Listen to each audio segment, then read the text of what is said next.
प्यारे बच्चों, आज हम डिस्कस करेंगे charging and discharging of capacitors. ये जो टॉपिक है ये आपके वेरियस कॉम्पिटिटिव एग्ज़ाम्स में including IIT JEE and NEET में काफ़ी बार पूछा जाता है। ये एक इम्पॉर्टेंट टॉपिक्स में से एक है। तो इस टॉपिक में हम लोग डिस्कस करेंगे कि जो चार्ज है कैपेसिटर में, जब आप उसको चार्ज करना शुरू करते हो तो चार्ज कैसे बिल्डअप होता है, और करंट चार्जिंग के दौरान और डिस्चार्जिंग के दौरान जो करंट है उसका वेरिएशन कैसा होता है। ये सारी चीज़ें हम इसमें डिस्कस करेंगे और इसके ऊपर बेस्ड न्यूमेरिकल्स किस तरह से पूछे जा सकते हैं, ये सारी चीज़ें हम इसमें डिस्कस करेंगे। तो चलिए देखना शुरू करते हैं चार्जिंग ऑफ कैपेसिटर्स। तो चार्जिंग ऑफ कैपेसिटर्स के लिए आपको क्या करना पड़ेगा, एक सर्किट बनाना पड़ेगा जिसमें क्या होगा, एक कैपेसिटर होगा और एक रजिस्टर होगा। अब यहाँ पर ध्यान देना है कि ये जो रजिस्टर R है that includes all kind of resistances in the circuit. वो चाहे हो सकता है सेल का इंटरनल रेजिस्टेंस, वो होता है रेजिस्टेंस ऑफ कनेक्टिंग वायर्स, या आपने कोई और एडिशनल रेजिस्टेंस जोड़ रखा है, वो सारा का सारा रेजिस्टेंस इसके अंदर ही काउंट हो जाता है। और एक सेल जिसका EMF है E। तो जब इस सर्किट को ऑन करोगे, स्विच ऑन करोगे, तो शुरुआत में करंट क्या रहेगा, शुरुआत में करंट रहेगा हाई, बड़ी तेज़ी से चार्ज फ्लो करना शुरू करेगा। और धीरे धीरे ये जैसे जैसे कैपेसिटर पे चार्ज एक्यूमुलेट होता जाएगा वैसे धीरे धीरे करंट जो है वो डिक्रीज़ होता चला जाएगा। और जब कैपेसिटर पूरी तरह से चार्ज हो जाएगा तो करंट जो है वो डिक्रीज़ होता होता होता ज़ीरो को टेंड करने लगेगा, यानी कि करंट जाना बंद हो जाएगा। जब आपका स्टेडी स्टेट रीच हो जाएगा तो करंट जाना बंद हो जाएगा। और अगर हम बात करें कि चार्ज कैसे एक्यूमुलेट होता है, चार्ज तो धीरे से आप यहाँ से देखेंगे धीरे धीरे चार्ज इंक्रीज़ करता हुआ चला जाता है और ये अपनी एक मैक्सिमम वैल्यू अटेन कर लेता है विच इज़ Q0। और इसकी इक्वेशन आती है, हम इस इक्वेशन की और इस इक्वेशन की डेरिवेशंस को परफॉर्म करेंगे। अब बात करते हैं, देखिए डिस्चार्जिंग के दौरान क्या होता है।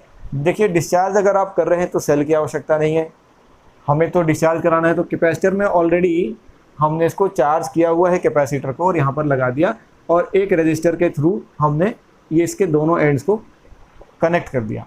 अब ये जो रजिस्टर R है, फिर से R जो रजिस्टर है that includes all kind of resistances, चाहे कोई एक्सटर्नल रेजिस्टेंस आपने लगाया हो या ये जो कनेक्टिंग वायर्स है उसका रेजिस्टेंस हो, ये सारा रेजिस्टेंस इसके अंदर ही आ जाता है। यहाँ पर आप देखेंगे तो यहाँ पर भी करंट शुरू में हाई होता है और फिर धीरे धीरे ये करंट डिक्रीज़ करता जाता है, एक्सपोनेंशियली डिक्रीज़ करता है।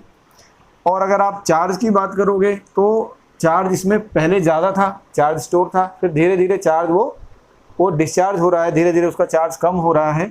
तो चार्ज भी इस तरह से वेरी करता है, एक्सपोनेंशियली डिक्रीज़ करता है।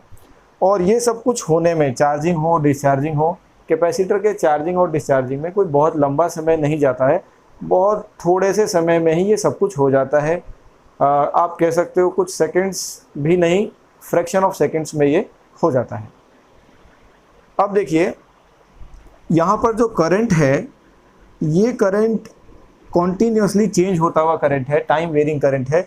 ये वाला भी करंट, चार्जिंग के दौरान वाला भी करंट और डिस्चार्जिंग के दौरान वाला भी करंट, ये दोनों ही करंट कैसे हैं, टाइम वेरिंग करंट्स हैं। इस तरह के करंट्स को क्या कहा जाता है, ट्रांजिएंट करंट। जो टाइम के साथ वेरी करते रहते हैं ये क्या कहलाते हैं, ट्रांजिएंट करंट। तो ये जो इक्वेशंस हमारी आई हैं इनको हम डिस्कस करेंगे कैसे ये डिराइव होती हैं इक्वेशंस, फिर हम इस पे क्वेश्चंस पे आएंगे। प्यारे बच्चों, चलिए डिस्कस करते हैं डिस्चार्जिंग ऑफ कैपेसिटर्स। देखिए डिस्चार्जिंग ऑफ कैपेसिटर्स के लिए हमें एक सर्किट चाहिए जिसमें है एक कैपेसिटर जो कि फुल्ली चार्ज है और एक रजिस्टर। ये रजिस्टर जो है वो इस सर्किट का टोटल रेजिस्टेंस है, वो आपके कनेक्टिंग वायर्स का रेजिस्टेंस हो या फिर एक्सटर्नल कोई भी रेजिस्टेंस हमने सर्किट में ऐड किया है तो वो भी इसके अंदर ही इंक्लूडेड हो जाएगा। अब इस सर्किट के ऊपर जब हम KVL लगाते हैं तो यहाँ पर रजिस्टर से जब आप क्रॉस करोगे तो आप जा रहे हो higher potential to lower potential. तो जब भी आप हायर टू लोअर जाओगे तो पोटेंशियल ड्रॉप होगा, पोटेंशियल ड्रॉप होगा तो क्या लगाया जाएगा, माइनस, और पोटेंशियल कितना होगा, I टाइम्स R, तो माइनस IR रजिस्टर के थ्रू। फिर जब आप आगे बढ़े तो आपको मिला कैपेसिटर, और कैपेसिटर में आप जा रहे हो नेगेटिव प्लेट से पॉजिटिव प्लेट की तरफ, मतलब आप जा रहे हो low to high. Low to high जब भी जाते हो तो पोटेंशियल में गेन हो रहा है तो क्या करोगे, प्लस, तो कैपेसिटर के अक्रॉस पोटेंशियल में गेन कितना हुआ, प्लस का Q by C is equals to 0। अब यहाँ पर देखिए, जब एक कैपेसिटर डिस्चार्ज होता है तो उसमें जो चार्ज वो रिलीज़ करना स्टार्ट करता है, तो रिलीज़ करने का जो रेट होता है वो घटता चला जाता है, डिक्रीजिंग होता है। इसलिए यहाँ पर हमने करंट के लिए क्या लिखा है, करंट वैसे तो हमने क्या पढ़ा है, rate of flow of charge. अब ये जो rate of flow of charge है, क्योंकि डिक्रीज़ हो रहा है, इसलिए हमने यहाँ पर क्या लगाया है, माइनस साइन। डेरिवेटिव्स में जब भी कोई चीज़ डिक्रीज़ हो रही होती है तो रेट ऑफ चेंज में हम लोग क्या लगाते हैं, माइनस। तो दैट्स वाई यहाँ पे आई जो है वो minus of D Q by D T है। तो माइनस ऑफ, अब हम इसी इक्वेशन पे वापस आ रहे हैं, माइनस ऑफ आई की जगह पर हमने क्या लिख दिया, minus of D Q by D T R plus Q by C is equals to 0। Minus ने माइनस को प्लस बना दिया, D Q by D T into R Q by C is equals to 0। यहाँ पर ये जो है एक डिफरेंशियल इक्वेशन है, इसको सॉल्व करने के लिए हमें क्या करना पड़ेगा, वेरिएबल्स को सेपरेट करना पड़ेगा। चार्ज वाली टर्म एक तरफ, विदाउट चार्ज वाली टर्म को एक तरफ हमने कर दिया। तो ये जो हमारी टर्म है डी क्यू बाई क्यू बन जाएगी और माइनस का टी बाई सी आर बन जाएगी जब आप वेरिएबल्स को सेपरेट करोगे। अब हम आगे क्या कर रहे हैं, अगर हम इस डिफरेंशियल इक्वेशन को सॉल्व करना चाहते हैं तो हमें क्या करना पड़ेगा, इंटीग्रेशन करना पड़ेगा। और यहाँ पे हमने बाउंड्री कंडीशन क्या पुट की है उस पर ध्यान दीजिए कि टाइम t इक्वल टू 0 पे जो कैपेसिटर में चार्ज था वो था Q0। मतलब जब ये डिस्चार्ज होना शुरू नहीं हुआ था उस समय पे इसमें कितना चार्ज था, Q0। और आफ्टर सम टाइम t समय जब डिस्चार्जिंग होना शुरू हो चुकी थी, उसके t समय के बाद अब इसमें कुछ चार्ज जो है वो कितना बचा है, Q। अब आप इसको इंटीग्रेट करेंगे तो आपको क्या मिलेगा, 1/x का इंटीग्रेशन क्या होता है, log x। तो 1/q का क्या हो जाएगा, log q, और लिमिट क्या लग गई, Q0 से q तक। और dt का इंटीग्रेशन क्या हो जाएगा, t, dt का इंटीग्रेशन क्या हो जाएगा, t, और 0 से t तक। और जो माइनस का 1/cr है ये तो क्या है, कांस्टेंट है, तो इंटीग्रेशन के बाहर आ गया। अब यहाँ पर देखिए upper limit minus lower limit is equals to minus 1/cr t minus, ये क्या है, upper limit t minus lower limit 0। Log की एक प्रॉपर्टी का हमने यहाँ पे इस्तेमाल किया है, log a minus log b is log a by B is equals to minus of t by C R. अब हमने दोनों तरफ क्या कर दिया, raise to the power e कर दिया। ऐसा क्यों किया हमने, क्योंकि हमें निकालना क्या है, q, हम q की वैल्यू जानना चाहते हैं। q की वैल्यू निकालने के लिए आपको उसको log से फ्री करना पड़ेगा, और log से फ्री करने के लिए ही हमने क्या किया है, both side raise to the power e। तो यहाँ पर एक्सपोनेंशियल फंक्शन और लॉगरिथमिक फंक्शन एक दूसरे के इन्वर्स फंक्शन होते हैं। इसी फैक्ट को हमने यूज़ किया है यहाँ पे। e raise to the power ln है, तो e ने ln को कैंसिल आउट कर दिया और हमें क्या रिजल्ट मिला, q बाई Q0। और यहाँ पे भी, यहाँ पे हमने क्या किया, both side e to the power, हमने e की पावर को रेज किया तो क्या मिला, e raise to the power minus t by C R. तो अब देखिए q by Q0 is equals to minus e raise to the power minus of t by C R, और फिर q को इधर ले गए तो q is equals to Q0 e raise to the power minus t by C R. ये तो हो गया हमारे चार्ज का वेरिएशन, कि चार्ज जो है कैपेसिटर में किस तरह से वेरी करेगा। अब यहाँ पे अगर हमें करंट की वैल्यू निकालनी है तो हम ये बात पहले ही मेंशन कर चुके हैं कि जो करंट आई है वो क्या होगा, minus of D Q by D T. तो अगर आपको क्यू की वैल्यू पता चल चुकी है तो आपने क्या करना पड़ेगा, अब D Q by D T निकालना पड़ेगा विथ अ नेगेटिव साइन। तो ये माइनस साइन ये रहा, Q0 कॉन्स्टेंट है वो एज इट इज आ गया, e raise to the power minus T by C R. तो e raise to the power x का डेरिवेटिव क्या होता है, e raise to the power x ही रहता है। लेकिन यहाँ पर क्या है, जो वेरिएबल है t, उसके साथ माइनस 1 बाई सी आर भी मल्टीप्लाइड है, तो चेन रूल के हिसाब से माइनस 1 बाई सी आर भी यहाँ पर आ जाएगा।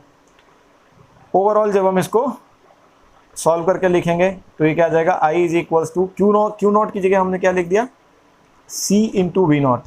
Q0 कौन सा चार्ज है, इनिशियली जब डिस्चार्जिंग स्टार्ट नहीं हुई थी उस समय पे कैपेसिटर में जो चार्ज था वो था Q0। तो उस समय पे कैपेसिटर के दोनों प्लेट्स के अक्रॉस जो वोल्टेज था यहाँ पर वो था आपका V0 इनिशियल वोल्टेज। तो इसीलिए इनिशियल चार्ज Q को क्या लिख दिया जाएगा, CV0, और ये नीचे वाला CR as it is. C ने C को कैंसिल कर दिया, C से C कैंसिल आउट हो गया, और I की वैल्यू बच गई V0 by R e raise to the power minus T by C R. अब V0 बाई R को हम क्या लिख सकते हैं, initial current, voltage upon resistance को क्या लिख सकते हैं, करंट। तो ये I0 क्या है, इनिशियल करंट, मतलब टाइम t इक्वल्स टू 0 पे जो करंट था वो था I नॉट, और फिर ये एक्सपोनेंशियली डिक्रीज होता चला जाएगा। तो ये है प्यारे बच्चों इक्वेशंस चार्ज के लिए और ये है करंट के लिए। अब हम चार्ज और करंट वेरी कैसे करेंगे टाइम के साथ, इसके लिए अगर हम ग्राफ प्लॉट करना चाहें तो वो कैसा ग्राफ बनेगा।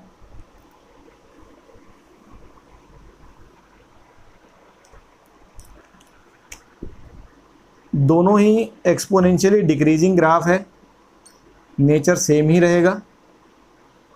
ये है चार्ज वर्सेस टाइम का ग्राफ, ये वाला है Q नॉट, और आफ्टर वन टाइम कांस्टेंट, एक टाइम कांस्टेंट के बाद इसकी वैल्यू कितनी रह जाती है 0.368 ऑफ Q नॉट।